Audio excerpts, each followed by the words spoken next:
امبارح كان الواحد سامع صوت خرير نازل من هنا. وما بس الحمد لله التلج ابتدى يسيح. صحينا الصبح لقينا ايه المنظر بالوضع ده. الحمد لله بفضل تعليمات سيادة المحافظ بتاع البيت اللي هو انا قدرنا نشق الطريق ده علشان يوصلنا لباب الجراج. ده المنظر بعد اسبوعين من التلج. خف كتير والحمد لله. والحمد لله زي ما انتم شايفين الارض ايه لسه ناشفه، يا رب تفضل كده اطول فتره ممكنه. ببص في البرنامج النهارده على اساس اشوف درجه الحراره، لقيتها -3.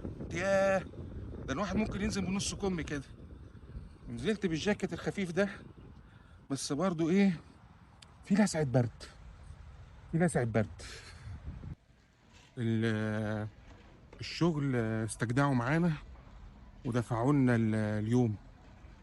كانوا الاول قالوا لنا خدوه من رصيد الاجازات بتاعتكم اليوم اللي نزل فيه التلج ده والعاصفه التلجيه.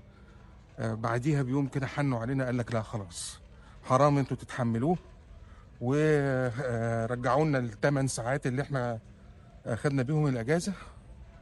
وقال لك ايه خلاص ده اسمه هنسميه ديسربشن داي. فكتر خيرهم. اشتري بصل اهم حاجه. واحد بعد ما اتعلم الطبخ عرف ان موضوع البصل ده مهم جدا يبقى موجود في البيت.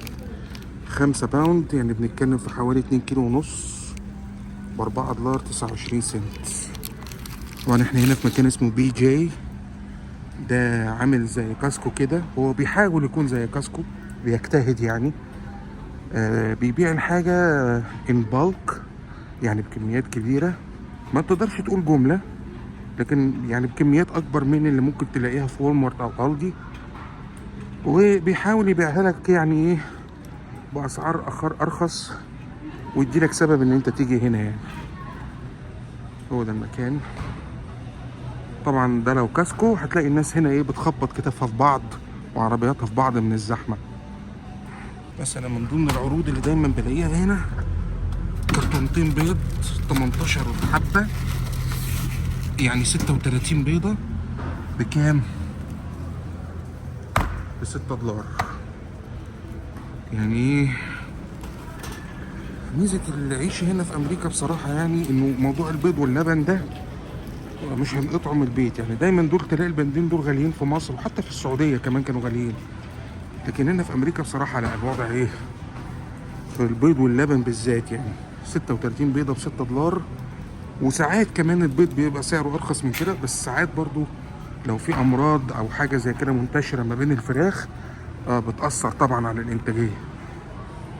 برضو مثلا من ضمن الحاجات اللي بتلاقيها هنا زي ما قلت لكم اللبن ده. الجالون الواحد يعني 3.78 لتر، يعني بنتكلم في 4 لتر إلا حاجات بسيطة. بكام دي؟ ب$2.09. يعني هي أرخص شوية من المحلات.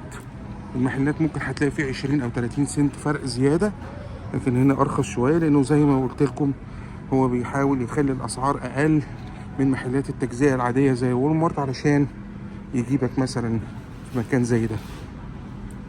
طبعا بيبقى مناسب جدا مكان زي بيجي انك تيجي تشتري منه حاجة بكميات كبيرة، زي مثلا السكر. الكيس هنا 10 باوند، يعني بنتكلم في حوالي 4 كيلو وكسور ب6 دولار 49 سنت. يعني الباوند الواحد واقف عليك ب65 سنت. في وولمارت الباوند هتلاقيه 74 سنت. فانت هنا ايه بتوفر وبتيجي في مكان زي ده.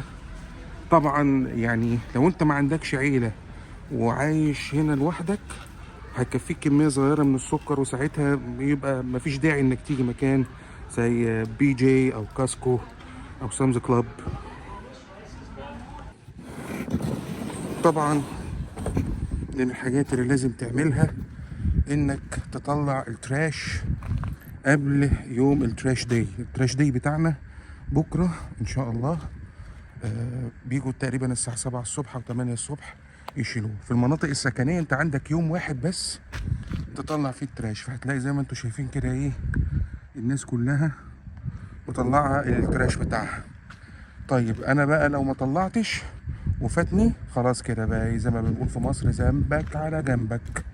هتفضل التراش ايه مشرفة عندك في الجراج اسبوع بحاله تاني، لحد ما يجي الاسبوع اللي بعديه وياخدوا التراش بتاعهم. المفروض ان انت بيبقى عندك اتنين، واحدة للتراش العادي وواحدة للويست مانجمنت اللي بيبقى بقى فيها البلاستيك والحاجات الريسايكابل يعني. بس احنا ما عندناش النهارده حاجة، فهي التراش العادية يعني.